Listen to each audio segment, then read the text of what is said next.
Hello and welcome. As you can see, I have two fat stacks of Oracle and Tarot cards here because I want to introduce you to all of the decks that I have.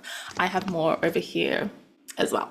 So I really love collecting cards. I love the artwork. I love cards that are really unique. So I want to introduce you to all the ones that I have bought and collected over the past 5-6 years. I'm going to split this into two parts. I'm going to do tarot cards in this part, and then I will do oracle cards in the next part. So let us get started. So here is my total list. I'm going to stand up for a sec. Here is the total amount of tarot cards that I have.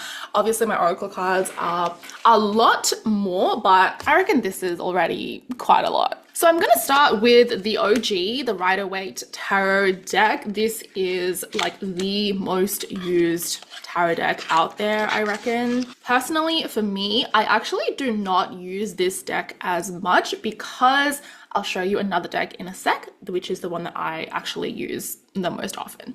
But this is a classic. This is your classic Rider-Waite. I did go through a phase where I would kind of like write definitions on the sides. I don't know if you can see there. It's in like tiny print when I was kind of learning the meanings of the cards. But in a pinch, these are always good to go to. I actually also have a tiny deck. So I have a bigger deck and also a mini deck, and these are just fun to play with. My hands are also quite small, so sometimes some of the bigger cards give me a little bit more of a hard time. So I definitely do appreciate that these are much smaller for me.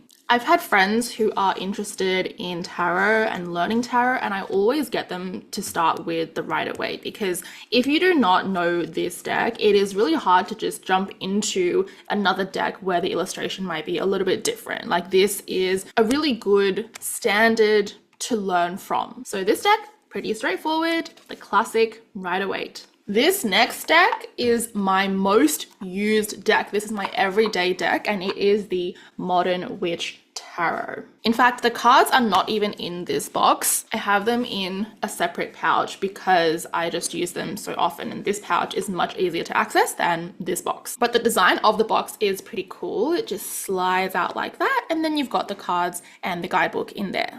Now, these cards are pretty similar in illustration to the Rider-Waite, and I think that is why I love them so much, because there is that connection. And I'm a Taurus Mercury and a Capricorn rising. Like I need that stability, I need that kind of like groundwork, that structure to interpret from, and that's why I really love this deck. So you can see that in imagery, it is very similar to the Rider-Waite deck, but it's more modern, like its name says. And I find that this is much easier for me to interpret because it is more modern. But the basics, it has the same kind of structures and themes and imagery as the Rider-Waite. So that is why I really love it. So this is also a deck that I would really recommend to like beginners or people who are just getting into tarot. You might want to get a Rider-Waite first, and then you might want to get this one. Now, compared to the Rider-Waite, which is more flexible in its cardstock, this is quite a inflexible cardstock. Like I'm actually putting a little bit of pressure on that, whereas the Rider-Waite just bends quite easily. So with these, I typically just like to give them a gentle shuffle like this when I am shuffling. The Rider-Waite also has more of a matte kind of finish, and this is definitely more glossy. It's more slippery. I forgot to show you the back of these too, because they're also very pretty. So we've got the swords, we've got the cups, we've got your wands, and then we've also got your little pentacles there. So we've got all the 4 suits on the back of these cards. If you have any decks that you really love in my collection, or maybe I don't have any in my collection, drop them in the comments below, because I'm always on the lookout for more decks. And actually, on a side note, I just backed another Kickstarter deck as well. So the next set that I want to show you is this one over here. It is called the Heaven and Earth Tarot, and this box has a nice little lid that also just slides up, and then you've got the cards in there. Now this deck is also very similar to the Rider-Waite imagery, and that's why after the Modern Witch, this is actually probably my most used deck. So as you can see, we have the 10 of Wands here. This is the 6 of Swords. Like, the imagery is very similar. 10 of Swords. Let me actually find the cards in the Modern Witch and Rider-Waite so you can compare. Here is the 10 of Swords across all 3 decks. I'm going to try to hold it so you can see the whole thing. So this is our original Rider-Waite. This is like the OG. We can see we've got the swords sticking in the back of this man here. The Modern Witch, very similar in imagery. Let me hold it up again. As you can see, I think it's really funny that she's just kind of on her phone and she's like, whatever, it is what it is, you know. And then in the Heaven and Earth deck, we have something very, very similar to the Rider-Waite. I would say this imagery is much more realistic. It's got a very kind of mysterious, almost like gothic feel to it. I don't know if that's like the best descriptor, but do you know what I mean? Like, if you can see the difference in the imagery here. What I also really love about the Heaven and Earth deck is that it gives you some more signifiers down here. So up the top, it's got X, so 10 of Swords, and it says ruin here. And then it's got the element, it's got the sun, it's got Venus, and then it's got Gemini. So it actually has like astrological kind of connotations to it, which as an astrologer, obviously I love. Now, if I could describe the difference in energy between the 3 decks, the Rider-Waite just seems like someone who is like, you would view as an adult. Like, I know that I'm also an adult, but do you kind of know what I mean? Like, when you actually view someone and you're like, okay, they're just like an authority figure being like, hey, this is what the situation is. The Modern Witch, this feels like a girlfriend. This feels like a girlfriend who's like, be so freaking for real. Then the Heaven and Earth deck, this feels much more like an old librarian in a way, a mysterious old librarian who is like the keeper of this like mysterious library. That's kind of the energies that I get from these 3 decks. Now let's move on to the next one. I want to introduce my Shadowscapes Tarot. If you just look at the box, it's so pretty, and that is a theme throughout all the decks that I buy. This was actually my first ever tarot deck that I bought, and I know that I said before that I really recommend the Rider-Waite as your very first deck to learn from.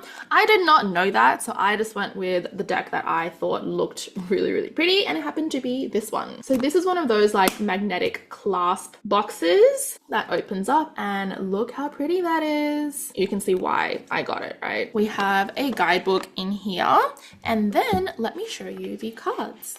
So these are the cards here. Firstly, let's just take a moment for the back because, oh wow, stunning. The front, also, wow, stunning. It's a very like watercolor, mystical kind of vibe. This imagery is also a little similar to the Rider-Waite, but there was enough of a difference where I actually did kind of find it hard to learn with this deck. So I did end up going with the Rider-Waite to learn. Nowadays, I don't use this deck as much, but I also find that I cycle through phases where I feel really connected to one deck's energy, and I will use that religiously every single day. And then other times where, you know, it's not speaking to me that much and I'll use another deck. But I will say the Modern Witch deck has probably been the tarot deck that I have used the most consistently, no matter what other decks I'm kind of like feeling. These also do have a semi-glossy finish and they shuffle really, really easily. So I do appreciate this about them and I do love that. The next deck I want to talk about, now we're kind of getting into the more niche decks. I feel like this is a Lord of the Rings tarot deck. Now I love Lord of the Rings. So as soon as I found out that there was a deck, of course I was like, I have to get it. Right off the bat, we have this awesome guide. it's not even a book. Like, what would you call this? Accordion? It's really cool, and it's got all the meanings and also all the signifiers for the major arcana. I also just want to show you at the bottom of the box, when the cards are all taken out, you have the one ring, because of course. So let's take a look at the cards. On the back of them, we have this shield design. This also reminds me of Bilbo's door. Then the front, we have this design here. So this is the lovers. Of course, it is going to be Aragon and Arwen. The art, I feel, is actually kind of like medieval. I would love to see a deck that is more magical and mystical and soft, but this is also pretty damn cool. Now, this deck I actually have not used in any of my readings because it's more of a deck that I just like to look at, honestly. Now, this is not a deck that I would recommend for beginners to start off with, because even though you do have characters in the major arcana that you can kind of relate to and you know their story and you can understand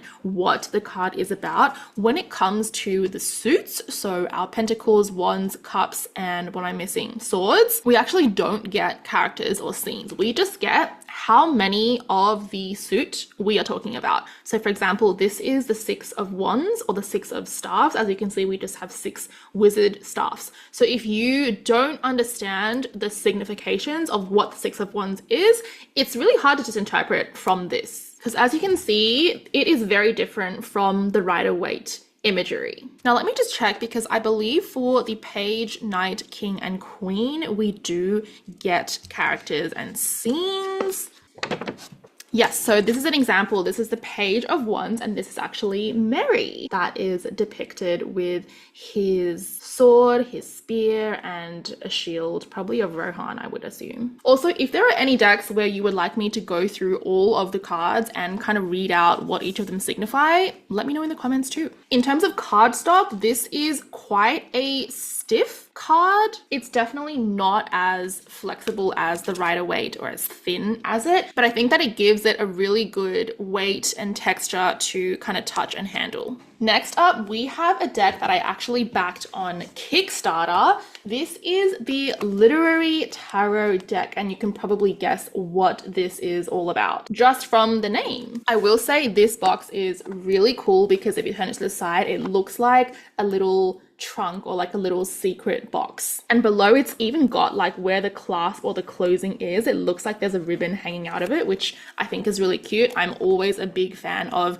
intentionally thought out design. We've got a little description of what this deck is all about and the nonprofit organization that created this deck. We've got a little guidebook inside, and then we have the cards. So these cards are obviously inspired by stories, by literature, and I just love that overlap of literature and art, which this deck is all about. When I backed this deck, I actually got some postcard sized printouts of the cards. So if you see behind me, this is an Alice in Wonderland one that I've got here, and I believe this is a King Arthur one there. So here we have the cards. They are gold edged, and I will be honest, anytime I have a deck that has gold edged or gold foiled kind of edges, I'm a little hesitant to use it because the gold always ends up coming off on my fingers. But this deck I don't think would be a deck that I use often anyway, because it is such a niche deck. Like it's a collectible thing for me. So here you can see the back. It's also got this like gold kind of iridescent effect there. And here are the front of the cards. Oh, there's Alice in Wonderland. So you can see this is the card itself. This is the moon. And then I've got the printout of that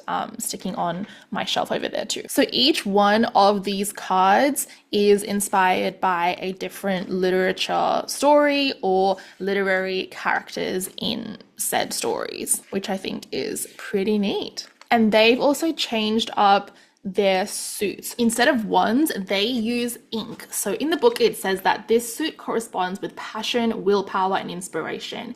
Ink represents the ideas swimming in our minds, creating the energy that we can transform into something tangible. So again, wands representing, you know, passion, inspiration. It's very fiery. That's why they have renamed it to inks. This is the Ace of Ink or the Ace of Wands, and this is Peter Pan. And we can see Tinkerbell over here as well. She's completely gold. Next, instead of cups, we actually have light. And since cups represents our inner world, intuition, our emotions, our imagination, light in this deck is that spark of ideas, an inner light that guides our decisions from a deeply personal place. So this is an example of lights. This is the Three of Light or the Three of Cups, and this comes from the Wizard of Oz. So you can see Dorothy there with the lion, the scarecrow, and the Tin Man, and the light is not really catching that well, but you can see we've got 1, 2, and 3 lights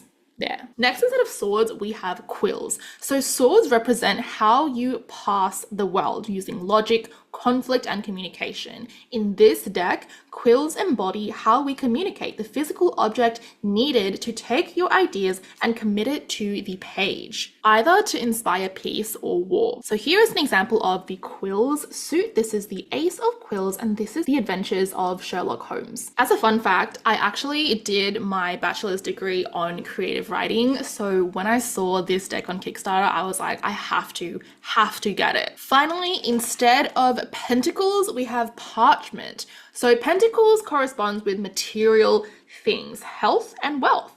In this deck, parchment represents the way our ideas engage with the material world. We commit ideas and stories to the physical page, which is how we sell and buy literature and art.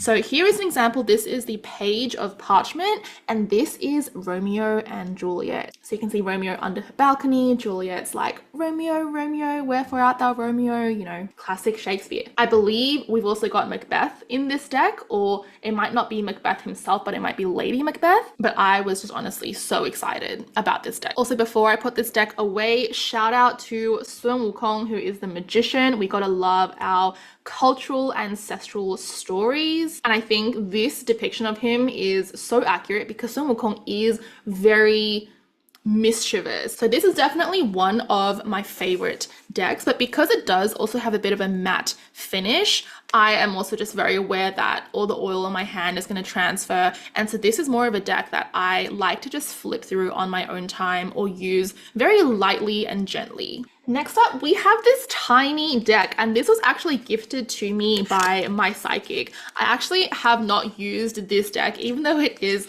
so cute. This deck is called Destiny Tarot. So on the back, we have this black and white design, graphic design, and then the front is very anime style. So this is an example. You can see that this is the Knight of Swords. Oh, it's also like a playing card. So you can see here we've got the Knight of Swords, and it's also got it in Chinese. I'm just seeing if I can get all of the 4 suits so I can show you, because they are literally suits. Here we go. So for diamonds, we have pentacles. This is the 8 of pentacles. You can see, I don't know if that's clear, 8 of diamonds, 8 of pentacles. For clubs, we have wands. So this is the 5 of wands there. For hearts, that is going to be our suit of cups. So this is the 3 of cups.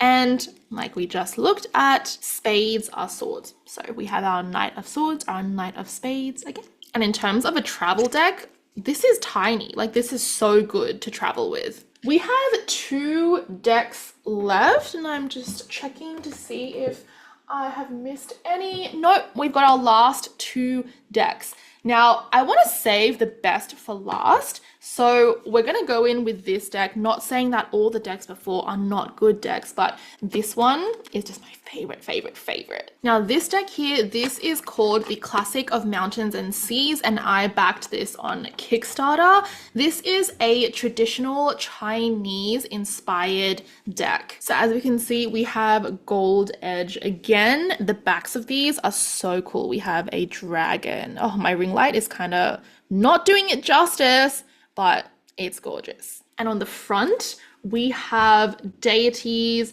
and all sorts of mythological creatures from Chinese mythology. So for example, this is the Fool. This is Nuwa herself. And the artwork is amazing.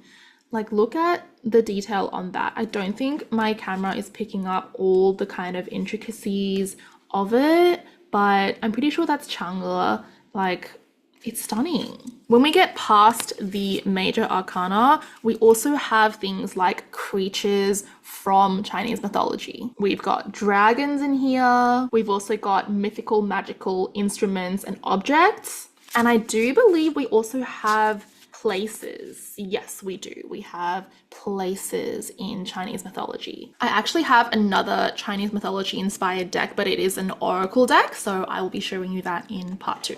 Also, the back of these has more of a glossy finish, but the front is more matte. And in addition to the gold edge, this is another deck where I'm just kind of gently using, not really for everyday use. And my final deck, my favorite deck. This is not my favorite to use. The Modern Witch will always be my favorite to use. Nothing has really even come close. But in terms of design, in terms of artwork, like I love this deck. Firstly, can you see how the difference between like the matte and the glossy parts of this deck? This is the Trueblack deck, so it is black, duh. But it's just the design, firstly, so cool. As soon as I saw this, I was like, yeah, I'm pretty sure I also backed this on Kickstarter. But here we go.